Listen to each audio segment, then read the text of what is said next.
بسم اللہ الرحمن الرحیم کے بارے میں یہ چند گزارشات پیش کرنے کے بعد اب ہم اللہ تعالیٰ کے نام پر سورہ فاتحہ کی کچھ تفسیر شروع کرتے ہیں۔ یہ سورہ فاتحہ جو قرآن کریم کی سب سے پہلی سورت ہے، کل 7 آیتوں پر مشتمل ہے، اور یہ امتیاز بھی اس سورت کو حاصل ہے کہ قرآن کریم میں سب سے پہلے مکمل سورت جو نازل ہوئی وہی سورہ فاتحہ ہے۔ اگرچہ جیسا میں پہلے بھی عرض کر چکا ہوں، سورہ اقرا بسم ربک الذی خلق کی ابتدائی آیتیں سب سے پہلے نازل ہوئی تھیں، اور اس کے بعد سورہ مدثر کی بعد آیتیں نازل ہوئیں، لیکن وہ پہلی سورت، وہ سورت جو مکمل طور سے پہلی بار نازل ہوئی وہ سورہ فاتحہ ہے۔ اور اس سورہ فاتحہ کو پورے قرآن کریم کی ایک طرح سے تمہید بھی کہا جاتا ہے اور قرآن کریم کا خلاصہ بھی کہا جاتا ہے۔ یہ 7 آیتیں ہیں جن میں پہلی 3 آیتوں میں اللہ تعالیٰ کی حمد و ثنا ہے، یعنی باری تعالیٰ کی تعریف ہے، اور آخری 3 آیتوں میں انسان کی طرف سے انسان کی زبان میں ایک دعا اور درخواست کا مضمون ہے جو اللہ تبارک و تعالیٰ نے اپنے رحمت سے خود ہی انسان کو سکھایا ہے۔ اور بیچ کی ایک آیت میں دونوں چیزیں مشترک ہیں، یعنی کچھ تو حمد و ثنا کا پہلو ہے اور کچھ درخواست اور دعا کا پہلو ہے۔ اس سورہ فاتحہ کی اہمیت کو بیان کرنے کے لیے اتنی بات بھی کافی ہونی چاہیے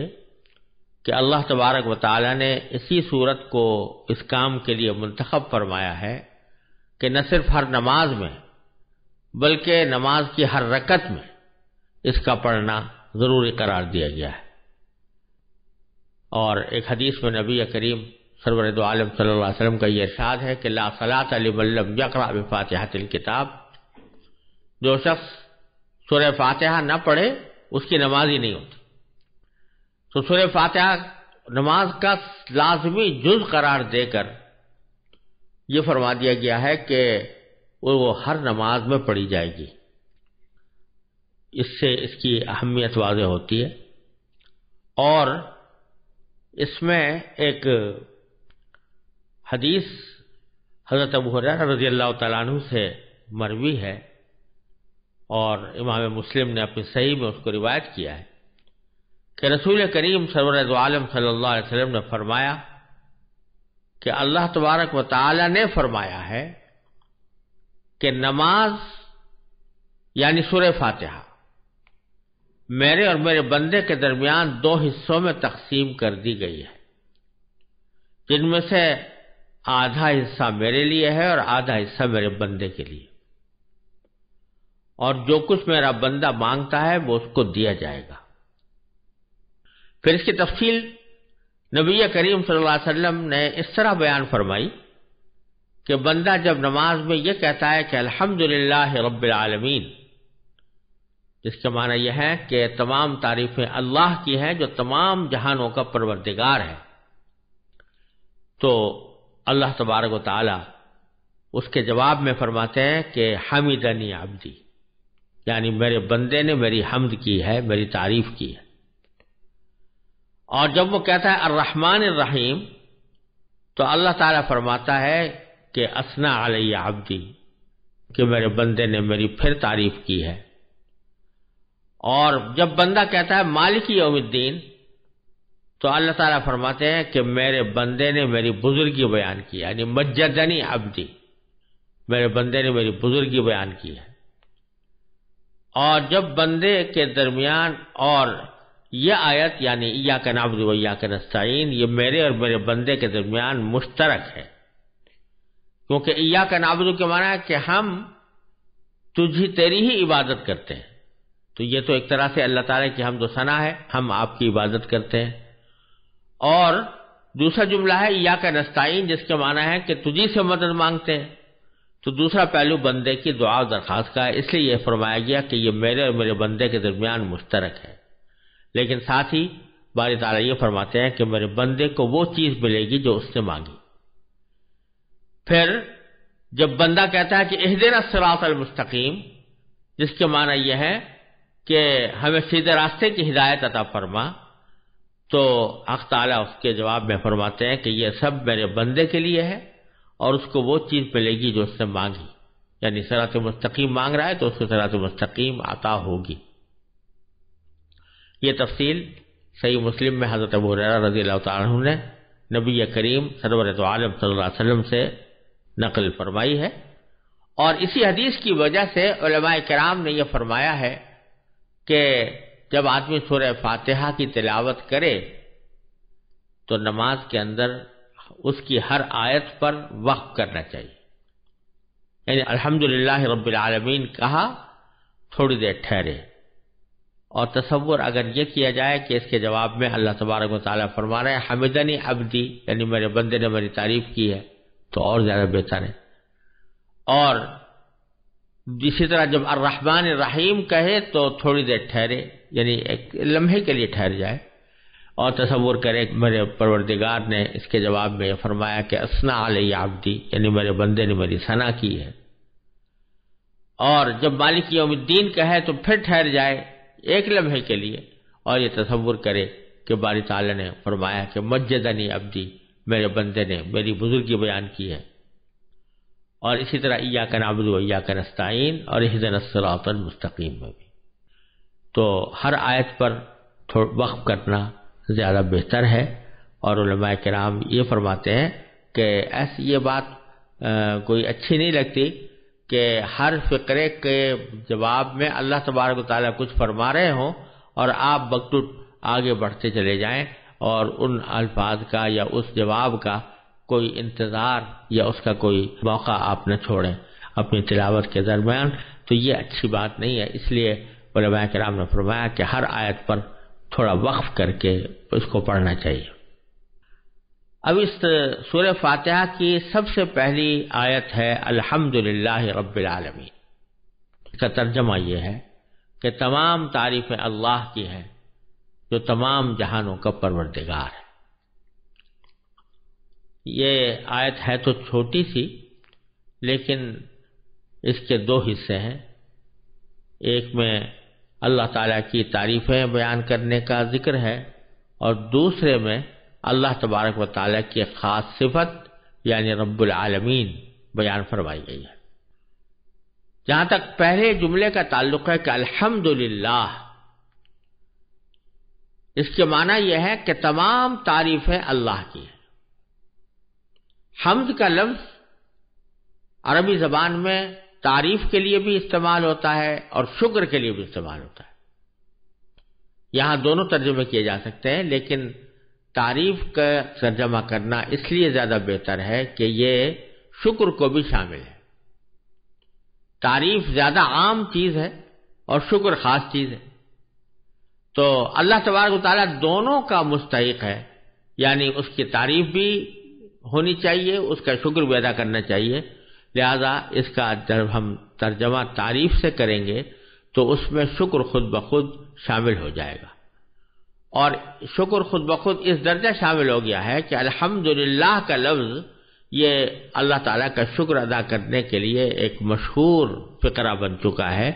اور عام حالات میں بھی جب آدمی اللہ تعالیٰ کا کوئی شکر ادا کرتا ہے تو الحمدللہ کہتا ہے۔ اس میں الحمد میں جو الف لام ہے اس کے بارے میں علماء کرام نے عربی زبان کے قواعد کے لحاظ سے اس کا ترجمہ کیا ہے کہ تمام تعریف۔ الحمد ویسے تو مفرد کا لفظ ہے تعریف، لیکن جب الف لام اس پر داخل ہو گیا تو اس کا ترجمہ یا اس کا مطلب علماء کرام نے تمام تعریفیں کیا کہ تمام تعریفیں اللہ کی ہیں۔ یہ ایک عجیب اور عظیم حقیقت کی طرف اشارہ ہے، اور وہ یہ کہ یوں تو انسان دنیا میں رہتے ہوئے بہت سی چیزوں کی تعریف کرتا ہے۔ کوئی عمارت اچھی بنی ہوئی ہے، کہتا ہے بڑی اچھی عمارت ہے۔ کوئی باغ اچھا خوشنما ہے تو تو کہتا ہے بڑا اچھا خوبصورت باغ ہے. کوئی جنگل ایسے خوشنما نظر آتا ہے تو کہتا ہے بھائی بڑا ایک دل فریب جنگل ہے. کوئی پہاڑ کے مناظر اچھے نظر آتے ہیں تو کہتے ہیں بڑے دل فریب مناظر ہیں. تو تعریفیں تو دنیا میں بہت ساری ہوتی رہتی ہیں، مختلف چیزوں کی ہوتی رہتی ہیں، لیکن یہ جملہ اس طرف توجہ دلا رہا ہے کہ جو بھی دنیا میں تعریف کی جائے، کسی بھی چیز کی تعریف کی جائے، حقیقت اگر دیکھو تو وہ اللہ تبارک و تعالیٰ کی ہی تعریف ہوگی. وجہ اس کی یہ ہے کہ جب آپ کسی چیز کی تعریف کرتے ہیں تو حقیقت میں وہ اس کے بنانے والے کی تعریف ہوتی. اگر آپ کسی عمارت کو دیکھ کر یہ کہیں کہ یہ بڑی شاندار عمارت ہے، بڑی خوبصورت عمارت ہے، بڑی مستحکم عمارت ہے، بڑی اچھی لگ رہی ہے، تو اس کا مطلب یہ ہوتا ہے کہ اس کے بنانے والے نے خوب بنایا ہے اس کو. یہ حقیقت میں اس کی کاریگری کی تعریف ہے، اس کی انجینئرنگ کی تعریف ہے، اس کی آرکیٹیکچر کی تعریف ہے، اور جس شخص نے بھی جن لوگوں نے اس کے بنانے میں حصہ لیا ہے ان کی تعریف. اگر آپ کسی کتاب کے بارے میں تعریف کرتے ہیں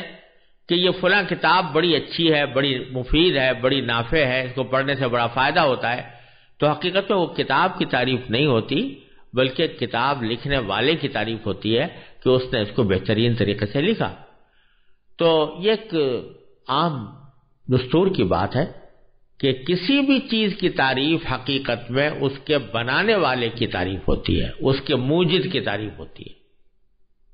تو اس لحاظ سے اگر دیکھا جائے تو کائنات کی جتنی چیزیں ہیں سب اللہ تبارک و تعالیٰ کی پیدا کی ہوئی ہیں.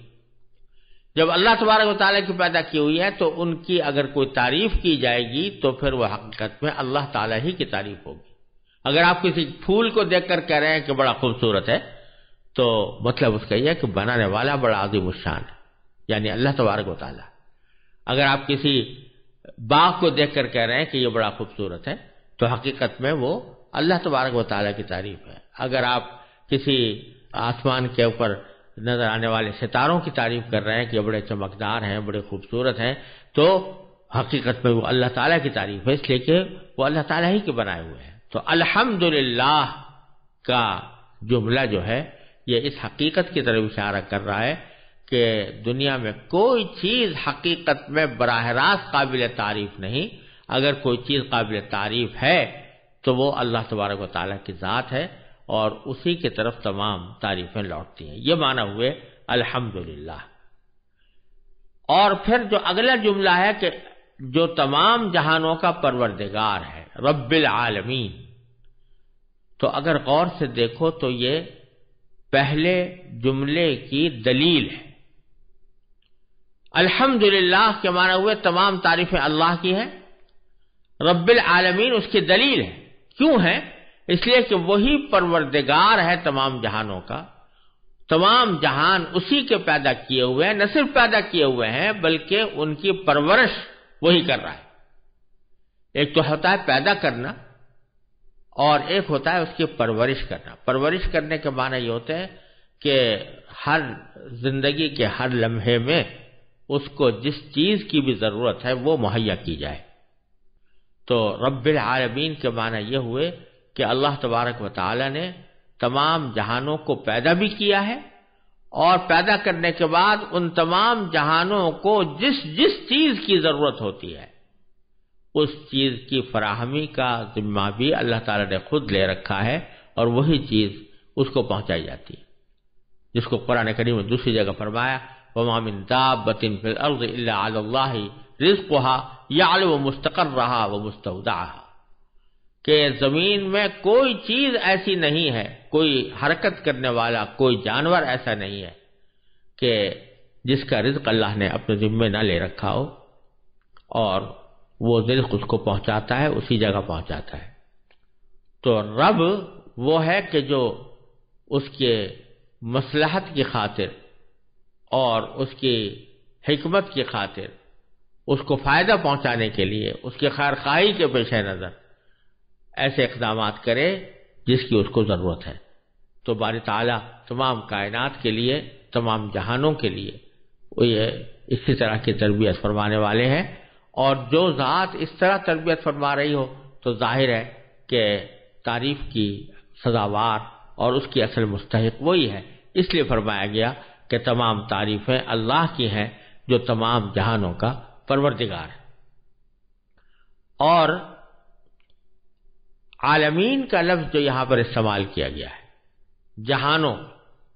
یہ جمع عالم کی ہے، عالم جہان کو کہتے ہیں۔ بظاہر تو ہمارے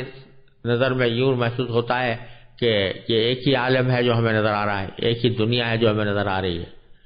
لیکن قرآن کہتا ہے عالمین، تمام جہان، جس سے معلوم ہوتا ہے کہ اس کائنات میں صرف یہ عالم نہیں ہے جو ہم اپنی آنکھوں سے دیکھ رہے ہیں، بلکہ اور بھی بہت سارے عالم ہیں۔ تو اس میں جمادات کا عالم، نباتات کا عالم، حیوانات کا عالم، وہ تو اپنی جگہ پر ہے ہی، لیکن اس سے آگے فضا کا عالم، خلا کا عالم، ستاروں کا عالم، سیاروں کا عالم، اور پھر ان تمام آسمانوں سے ماورا ملائے اعلیٰ کا عالم، اور اسی طرح نیچے چلے جائیے تو زمینوں کا عالم، زمینوں کی تہوں کا عالم۔ ہر چیز ایک مستقل کائنات ہے، ہر چیز ایک مستقل عالم ہے، اور فرمایا یہ جا رہا ہے کہ پروردگار اللہ تبارک و تعالی ان سب کا پرورش کرنے والا ہے اور ان سب کا پروردگار ہے۔ یہ معنی ہے کہ تمام تعریفیں اللہ کے لیے ہیں، یا اللہ کی ہیں جو تمام جہانوں کا پروردگار۔